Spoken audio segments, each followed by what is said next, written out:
Welcome to another episode of the HeatStrokes podcast. Oh, I should have yelled too. Hosted by Brady Kannon, presented by Mandalay Bay Resort and Casino in Las Vegas. Get ready to experience golf as you've never seen and heard it before. The price is wrong. Through the lens of Brady's experienced eye as he braves the toughest courses in the West under the scorching Las Vegas heat. Your course reviews, expert PGA analysis, and top weekly golf betting strategies are teed up and ready to fire. Here's your starter, Brady Kannon.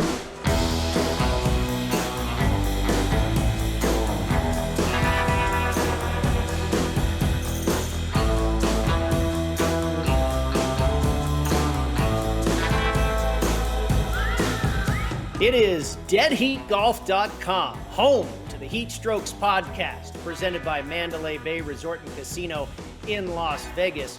Welcome in, everybody, to episode number 7. I am Brady Kannon, and it is PGA Championship week, a major championship, the second one of the season. And with that, that means we will have guest picks from 2 different experts on the program today. We will get to those in just a little bit, but first our golf course review, and this is a course that my friend Matt Youmans and I both adore. Matt, not able to join us here on the program today, but one of his favorites indeed, a very special golf course here in Las Vegas. It's been ranked in the top 100 in America. It's also a top 5 course in the state of Nevada, and that is Cascata, C-A-S-C-A-T-A, Cascata, which is Italian for waterfall. And that's exactly what you'll find when you make your way through the clubhouse doors upon arrival. As you go down the hallway towards the golf shop and the locker room, a massive crashing waterfall through an atrium they have there as you make your way into the clubhouse. Just a beautiful introduction to this property. And just like last week when we were talking about Quintero Golf Club in Peoria, Arizona, Cascata is also a Reese Jones design, and there are no homes on the course. It's built right into the mountain landscape that makes up the property. The outward 9 kind of goes up the hill. The backward 9 kind of comes back down the hill. And as far as public courses, Cascata is a public course. There's really kind of the big 3 in Las Vegas as far as public courses, and many would argue that they're better than any of the private clubs. They're all there very close, kind of personal preference at that point. But the big 3 would be Shadow Creek. Everybody's familiar with Shadow Creek. They had the CJ Cup there, a PGA Tour event a few years ago, the match between Phil Mickelson and Tiger Woods over Thanksgiving weekend about half a dozen years ago or so. But Shadow is, of course, a famous collaboration between Tom Fazio and Steve Wynn. Then, of course, you have the Wynn Golf Club right on the Strip, another collaboration between Tom Fazio and Steve Wynn. And then there's Cascata, which is really kind of the Caesars Corporation's version of Shadow Creek that they use to entertain their players and their VIPs. Just a fantastic property is Cascata. I mentioned it's a Reese Jones design, and like Quintero, he really built the course into the landscape, and you can see on some of the graphics here, a lot of the greens go right into the hillside, and these hillsides also kind of border the fairways a little bit, rounding on the edges of the fairways that will tend to kick your ball back towards the middle. A nice little soft touch there by Jones to help us errant drivers of the golf ball. But let's not get away from the point that it is a challenging property for sure. And if you do get too wayward off the fairway, consider it a lost ball or whatever penalty you're going to assess yourself. The point is, I wouldn't necessarily spend a lot of time looking for it because you're going to battle some cactus and some possible reptiles as well. It is a par 72 golf course. It measures over 7,100 yards from the tips, slightly less from the black tees. And then what I like, a comfortable distance at 6,600 yards or so from the blue tees. Caddies are mandatory here at Cascata. It is a 4-caddy situation, so you do have a golf cart, but the 4-caddy is there to guide you along in your round. And believe me, it's not only a tremendous service, but you're going to really like the assistance as well, because you're going to need their expertise in reading some of these putts. These putts that go back down the hill towards the clubhouse are extremely fast. on these tremendous bent grass greens. And I'll tell you, the entire experience here, we talk about the entrance and the waterfall and the caddy. The entire experience is elevated. You arrive at that Tuscan style clubhouse, the waterfall, the locker rooms. I tell you, the locker rooms, you wouldn't mind spending the whole day here just eating bonbons. I mean, it is just a beautiful property, but you make your way out to the practice tee. The caddy greets you, and the practice tee, the mountains are at the back there. The beginning of this waterfall kind of runs down from the mountains and then eventually down to the clubhouse, where I talked about kind of the rushing waterfall there that you experience upon arrival. I wouldn't say there is any drastic dog legs here that go right or hard left, but it's kind of a twisting, turning golf course, if you will, that meanders up its way back up the hill and then, of course, gently back down the hill.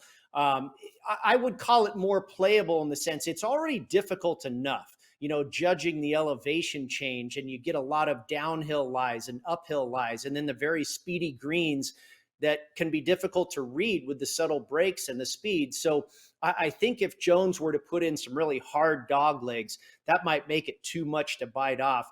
So just some gentle twists and turns as the fairways kind of wind through the layout. The greens I talked about, very fast. A lot of them have false fronts. With these hills, you can get a ball, especially the first hole. I'll give you a little advice on the first hole. Make sure you go long past the flag on that one, because if you try and play short of the flag, a lot of those shots on number one will roll right back to you.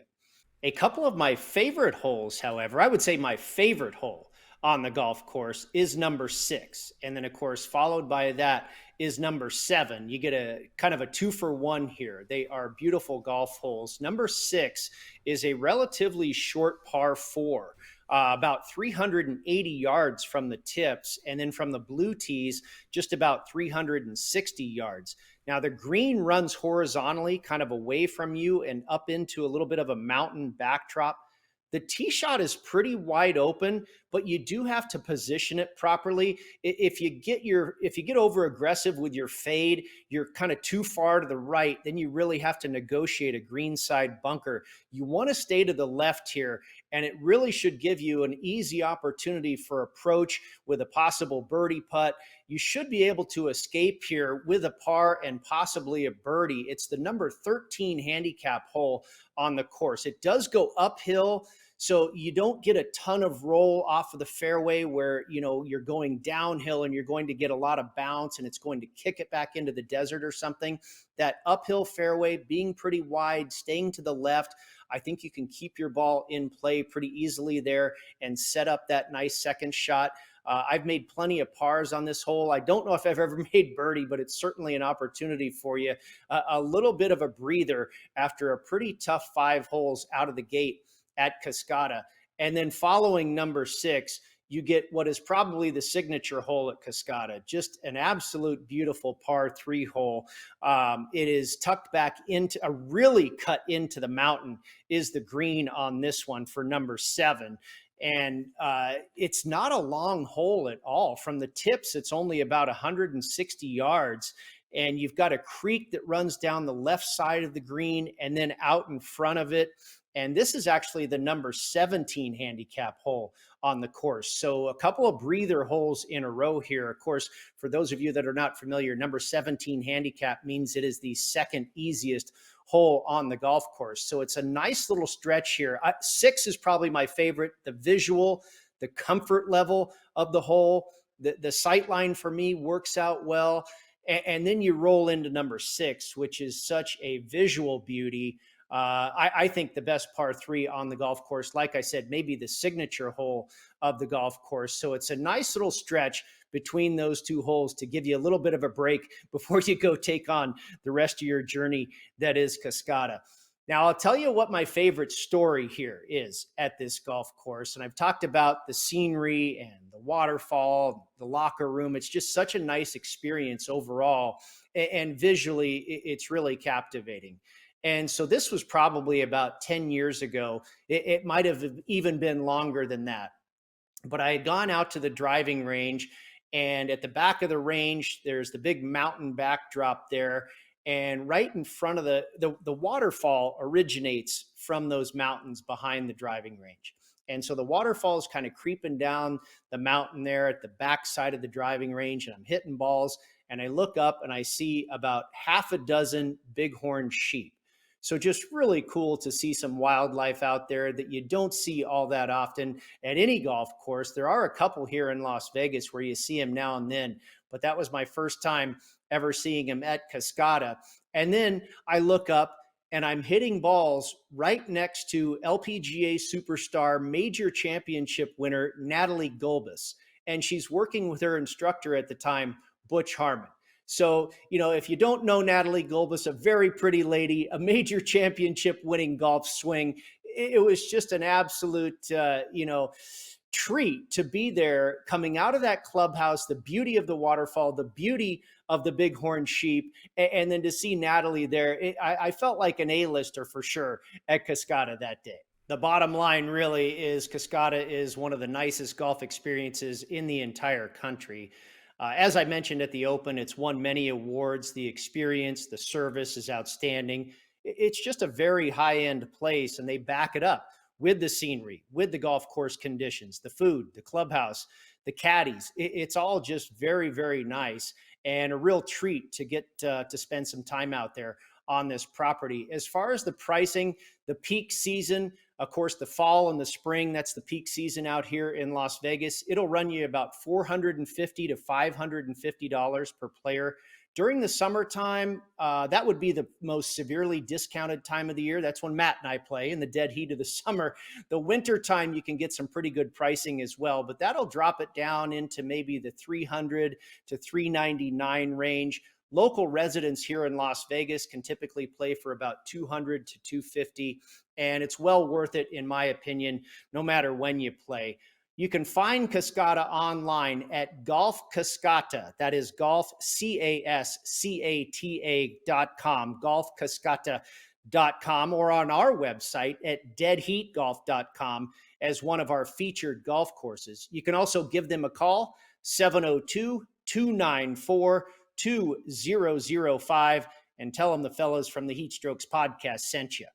We will take a quick break and be back with our picks for the PGA Championship at Oak Hill Country Club in Rochester, New York. A big week, major week here on the HeatStrokes podcast. But before we do, take a minute to hear a word from our great sponsors, Play Studios, Bascent Realty Group, Las Vegas Advisor, and footballcontest.com.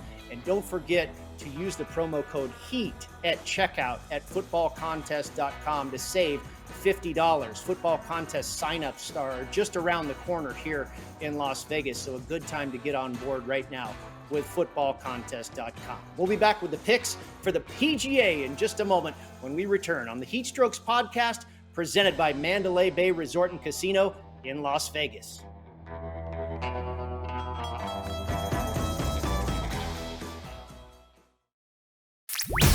When the HeatStrokes crew isn't burning up the hottest golf courses in the country, playing a game we'd all spend a lifetime trying to master, they're doing something just as smoking, but a whole lot easier.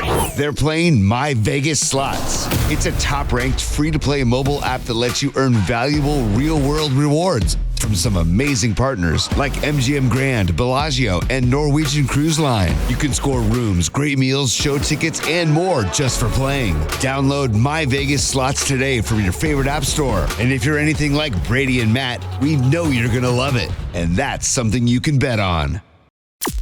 Want to gamble like the pros? At LasVegasAdvisor.com, you'll find the world's best how-to books, software, and strategy cards featuring blackjack, poker, video poker, tournament play, and of course, sports betting, including 2020 sports betting. Think like a pro, which contains an 85-page section on betting golf. And don't forget to check out LVA's famous Member Rewards coupon book, offering discounts on dining and entertainment, including a buy one, get one for the awesome lobster buffet at the Palms, and more than $400 in gambling, free play, match play, and bonus offers. Up your gambling game today at LasVegasAdvisor.com. That's LasVegasAdvisor.com.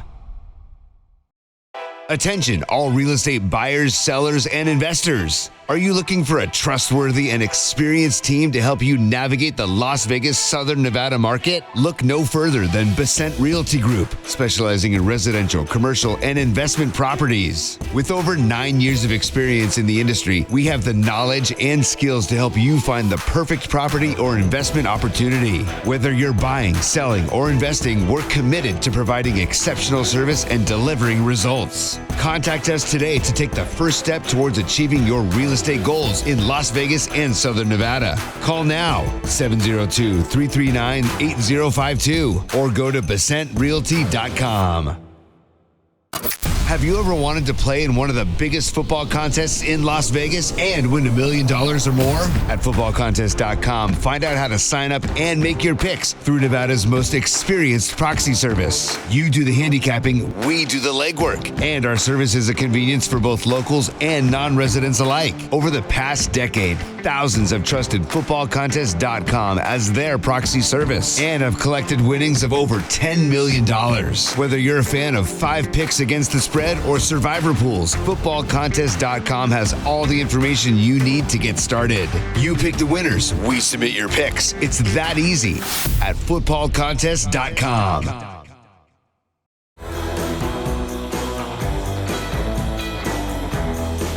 Welcome back to the HeatStrokes podcast on deadheatgolf.com, presented by the Mandalay Bay Resort and Casino in fabulous Las Vegas, Nevada. Brady Kannon here with you.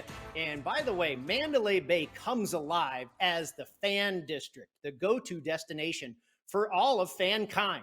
Gather here, stay here, eat here, and celebrate here. Fans get exclusive food and drink specials and one-of-a-kind experiences loaded with giveaways, photo ops, surprise appearances, and more.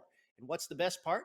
It's all within walking distance of the stadium. Get the party started or keep the party going at the Fan District at Mandalay Bay. The 105th PGA Championship at storied Oak Hill Country Club in Rochester, New York is upon us, the second major of the golf season. This is yet another big, long golf course, and it's kind of been a trend that we've been seeing on the PGA Tour as of late. 3 weeks in a row, the Mexico Open at Vedanta, the Wells Fargo Championship at Quail Hollow, and then last week, the Byron Nelson at TPC Craig Ranch. All big, long golf courses in the neighborhood of 74 to 7,500 yards. Those were all par 71s. This is now a par 70. It measures just under 7,400 yards at a par 70, and it is a Donald Ross design. He originally constructed the golf course in 1924, but in 2019, Andrew Green was brought in to revitalize some of the old Donald Ross style and what he intended to do with this golf course way back in the early 20s, and also bring it up to modern day standards. Now, the last PGA championship, or the last major championship that was held here, Oak Hill has held 6 prior major championships to this. But it was 2013 when Jason Duffner won the PGA championship here. He was at 40-1, and I remember because I was on him, sitting on my couch right here watching Jason Duffner get that one home. I think it was one of my first outrights that I hit in a major championship. I go back to 1999 when I hit Payne Stewart at the U.S. Open at another Donald Ross design at Pinehurst number 2. But then I vividly remember Jason Duffner here at Oak Hill. Now, I mentioned Andrew Green being brought in to revitalize the course and bring it up to modern day standards. It's going to be an absolutely different golf course from what we saw in 2013 when Jason Duffner, a very straight, shorter hitting ball striker. In fact, in second place that year was Jim Furyk, another more U.S. Open type player. I think that's more of what we saw in 2013 from Oak Hill.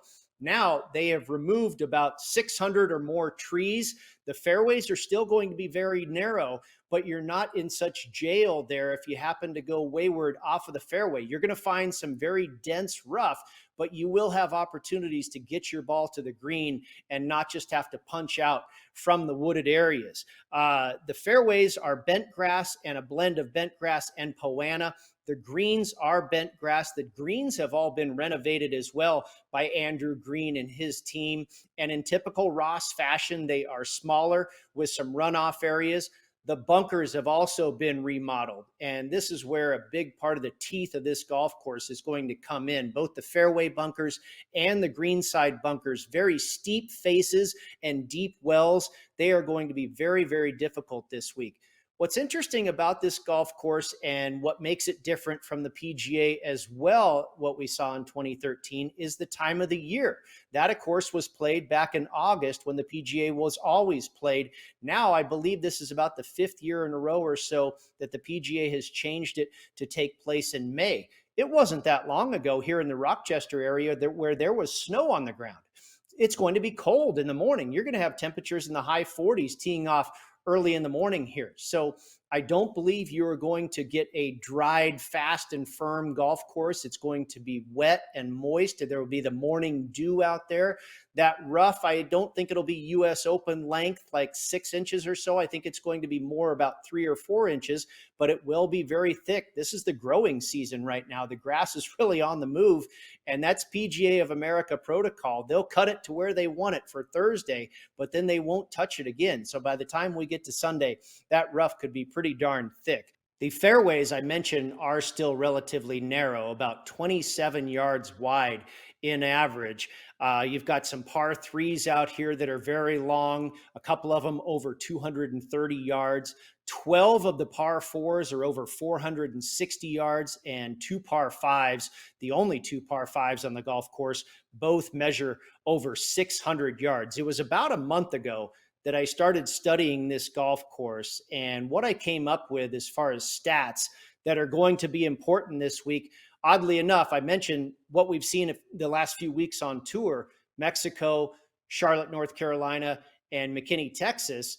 Some of the very same statistics hold true this week for another long golf course, par 70 in this case versus par 71 the past few weeks. You've also got narrower fairways this week, so there will be more of a premium on accuracy than we've seen the last few weeks. Vedanta and Craig Ranch, especially wide fairways. So adjustments for sure, but a lot of the same similar statistics looking at this week as we have in the past, as these golf courses for the past 4 weeks now have really catered to the longer hitters. But total driving, which of course is a combination of length and accuracy, strokes gained off the tee, driving distance, that really compiled all my look at how these players are playing off the tee, strokes gained approach, greens in regulation, and then hole proximity from 175 to 200 yards, and also hole proximity from 200 yards or greater. Those are certainly statistics we did look at in each of the last 3 weeks. Those were a lot of your approach shots are going to come from this week, from 175 to 200, or maybe even up to 225 or more. I mentioned the par 3s as well, so you've got a couple there at least 230, but that window is going to make up the bulk of the approach shots on this golf course. If you're bouncing around the web and you're given an opportunity to take a look at some of the pictures of this golf course, you'll see what I'm talking about.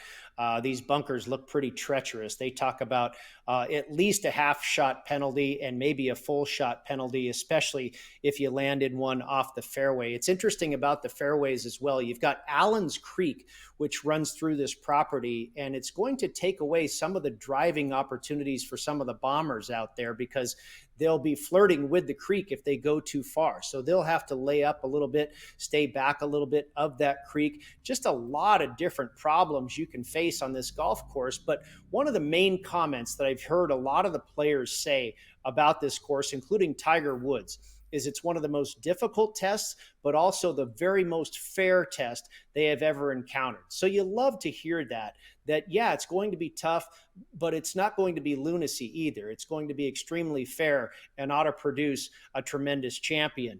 As far as the correlated courses I used, I did look certainly at some Donald Ross designs. We have 3 Donald Ross designs on tour: East Lake Golf Club, where they play the Tour Championship; Sedgefield, where they play the Wyndham; and then Detroit Golf Club, where they play the Rocket Mortgage Classic.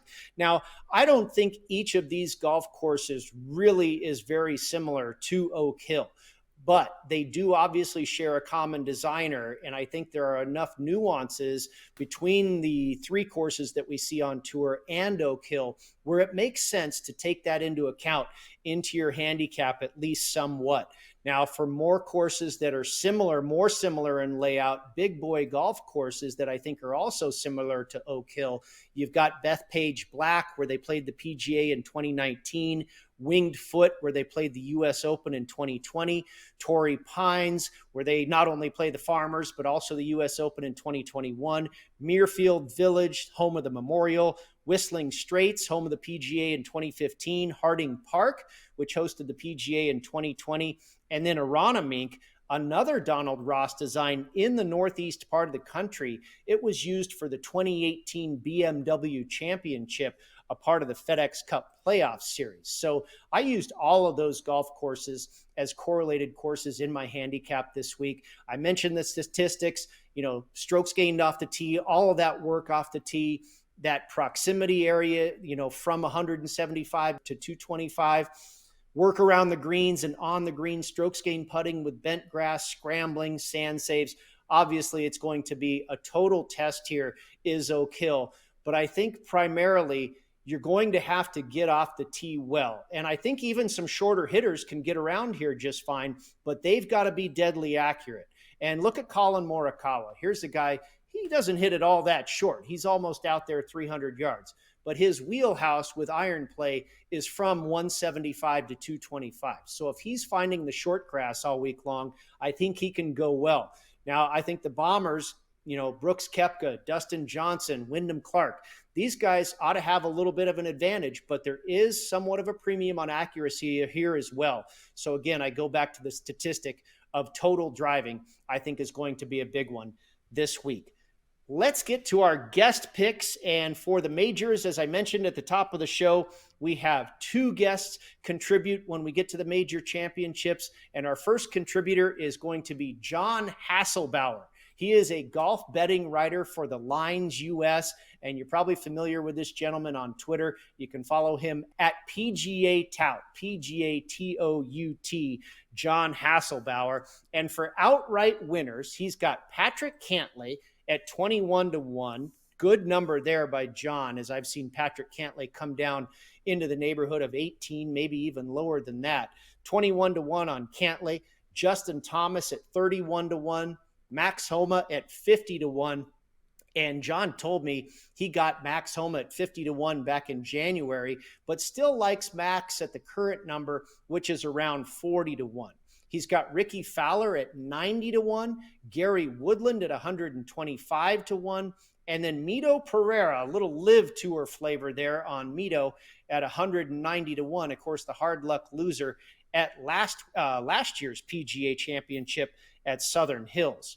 For a top 20 finish, he's got Ricky Fowler again, going back to the well with Ricky at plus 275.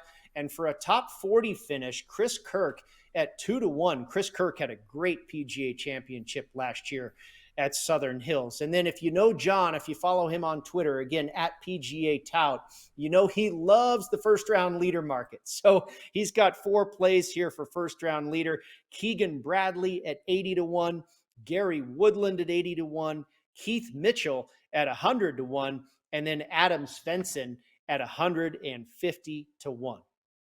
For our second guest pick contributor, we go locally here to a friend of mine, Jeff Sherman.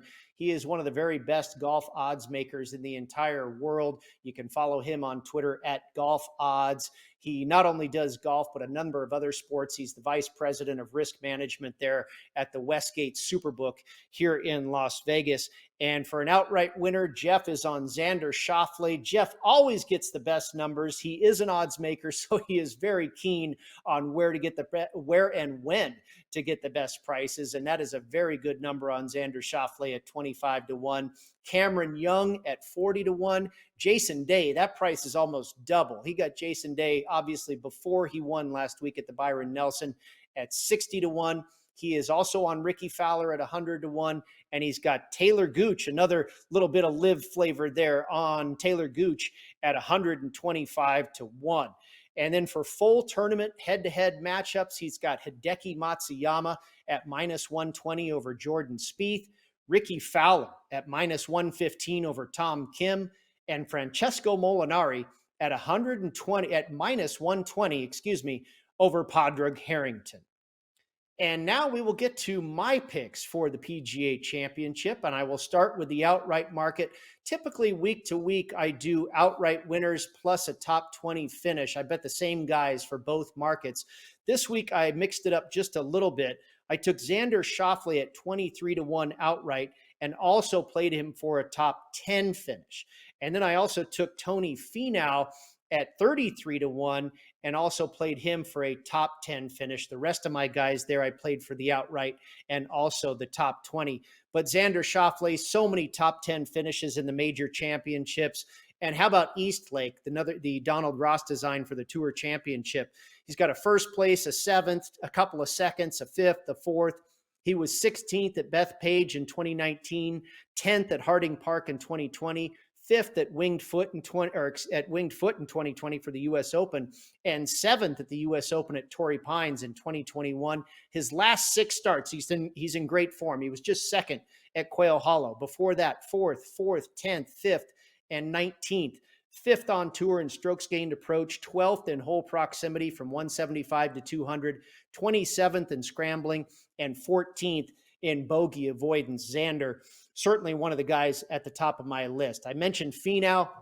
He's basically the same as Xander, has always contended in the majors and at all the correlated courses. He won on one of the Donald Ross designs on tour, the Mortgage Classic at Detroit Golf Club. He is really probably number one in all of my stats this week. He's good off the tee, he's good around the greens, and he is number one on tour in strokes gained approach. Brooks Koepka, there's my live flavor. Brooks Koepka at 23-1. I also bet him to finish top 20. You know, this guy has 4 majors to his credit, of course, 2 of which are a PGA Championship, and he's got 9 top 10 finishes in majors since 2014. He's won on the Live Tour twice, and he comes off of a 3rd and a 5th place finish, closing with 2 straight rounds at 65 last week. As far as the correlated courses for Brooks Koepka, he was 5th at Whistling Straits in 2015, 4th at the U.S. Open at Torrey Pines in 2021. He won the Wanamaker Trophy at Bethpage Black in 2019. Also, top 6 finishes at both Eastlake and Sedgefield. I mentioned Colin Morikawa earlier. This guy is not, of the bomber profile like a Koepka or a Finau, but he does get it out there a ways at nearly 300 yards on average, and he is number 3 in accuracy off the tee on tour. So I think if this guy can find the short grass all week and get into that wheelhouse of his, long iron shots from 175 to 225, I think he'll be just fine. He's finished as high as 6th at Eastlake, 4th at the 2021 U.S. Open at Torrey Pines. He won at Muirfield Village when they played the Workday charity there in 2020. Over the last 8 tournaments on both the PGA and DP World Tours, Morikawa is 18th in strokes gained tee to green. We move on to Victor Hovland. He is also kind of like Morikawa, cooled off in his past couple of starts. Morikawa was 10th at the Masters. Hovland was 7th. But Hovland's driving and ball striking is so good, I just could not ignore him. He's 4th on tour in total driving, 21st in strokes gained approach over the last 36 rounds in this field, 12th in ball striking. He's also 11th on those long par 4s, measuring between 450 and 500 yards. He was 13th at Winged Foot in 2020. He was also runner-up at Torrey Pines at the Farmers Insurance Open in 2021. And then I am also on Ricky Fowler, like our 2 guest pickers in Jeff Sherman and John Hasselbauer. I was lucky enough to get him at 100-1. I was really surprised when I started doing all my research for this golf tournament about a month ago. Ricky Fowler ranks exceptionally high in all the areas that I was looking at, and it was surprising to me how well of a year he's having right now. The ball striking, the total driving. About the only area where he has a little bit of a weakness is when you get to those iron shots of more than 200 yards. That's where he ranks pretty low on tour. But the putting, the short game, everything else, very strong for Ricky Fowler. He's finished runner-up twice at the Memorial. He was 8th at Aronimink in 2018. I think he has a much better shot than the bookmakers would tell you at 100-1. And certainly we have seen his number come down a little bit. I've seen as low as about 75-1 on Ricky Fowler. Couple more long shots here, triple digits as well for Russell Henley at 125 to 1. Kind of the same thinking here with Morikawa. I know Morikawa, we understand, is probably the higher rated player, the more class player, but Henley, 27th in the OWGR, not too far off the pace. He is number 1 on tour in driving accuracy, and he comes off of a 4th place finish at the Masters. We know the Masters caters to the longer hitters, which Henley is not, but he just finished 4th. So I think he can kind of repeat that performance here with hitting a lot of these fairways. He is more of a plotter and a U.S. Open type player. If you look at what he's done at some of these courses over the past few years, he was 13th at the U.S. Open at Torrey Pines in 2021. In his last 4 starts, he has 3 top 20s and a top 5. And here's something for you. Over the last 8 events on both the PGA and DP World Tours, Henley ranks 9th in this field for strokes gained approach, 18th for strokes gained around the green, 5th for strokes gained tee to green, 2nd in strokes gained putting, and 2nd for strokes gained total. Very impressive there by Russell Henley. I thought 125 was too expensive on him as well. And Gary Woodland finally landed on this one, as well as John Hasselbauer. I was able to get Woodland at 150 to 1. Now, he's had some really good finishes as of late. 14th at the Wells Fargo, where he was number 1 in the field for strokes gained tee to green. And a couple weeks or a week before that in Mexico, he was number 3 in the field for strokes gained tee to green. So how come he's not winning? The putter and the short game has been a real problem. He is 139th here over the last 36 rounds for strokes gained putting on bent grass and 109th for strokes gained around the green. If this guy can get his short game straightened out for 4 days here at Oak Hill, he is going to be a force. He is tremendous off the tee. He is a tremendous long iron player.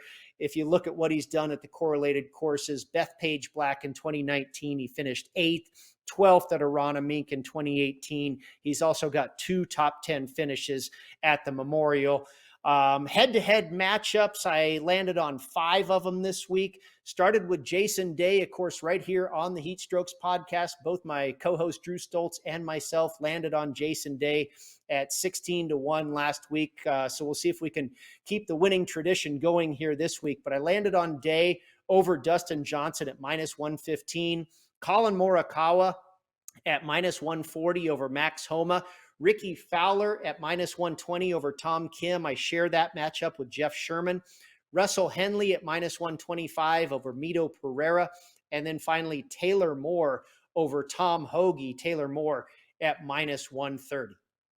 And that brings us to our Dom DeMarco's Pizza Money Play of the Week, sponsored by Dom DeMarco's Pizzeria and Bar, located right here in beautiful Las Vegas on the west side, right on Charleston, right by the Red Rock Casino. Just down the street a little bit from the Red Rock Casino is Dom DeMarco's Pizzeria and Bar, a great place to check out. And the Pizza Money Play of the Week has been red hot.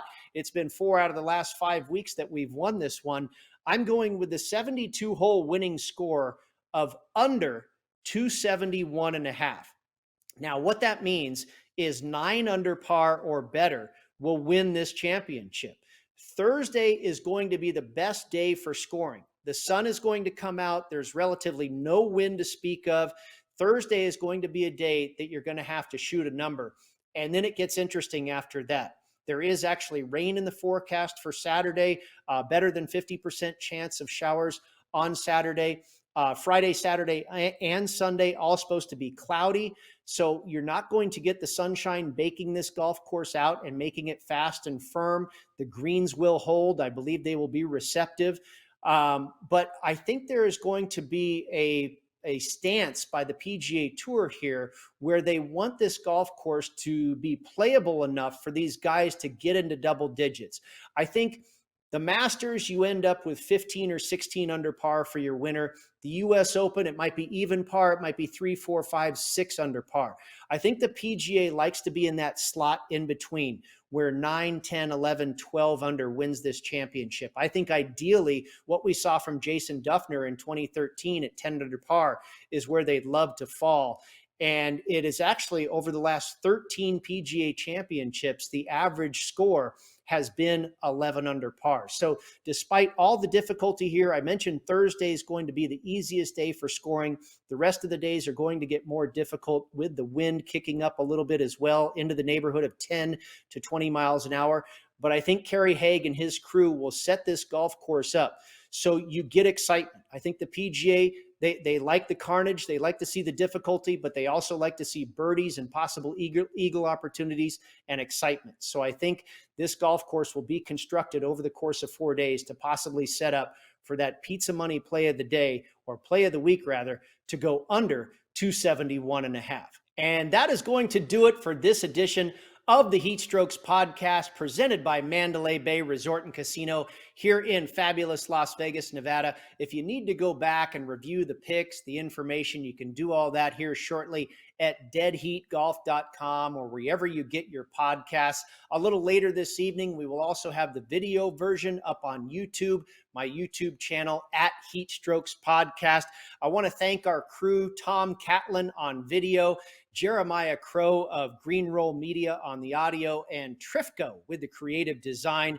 Also, thank you to our very special guest contributors this week, both Jeff Sherman of the Westgate Superbook and John Hasselbauer from The Lines US. You can follow John at PGA Tout, and you can follow Jeff Sherman at Golf Odds on Twitter. We will be back at this same time next week for another golf course review and also our picks for the Charles Schwab Challenge at Colonial Country Club. It's back to Texas, Fort Worth this time for the Colonial. Stick around for a minute here or two, and we'll give you all the information on how you can find and follow us. I highly recommend going to play Cascada, everybody. Have a great PGA Championship, cash some tickets, and remember, stay hot.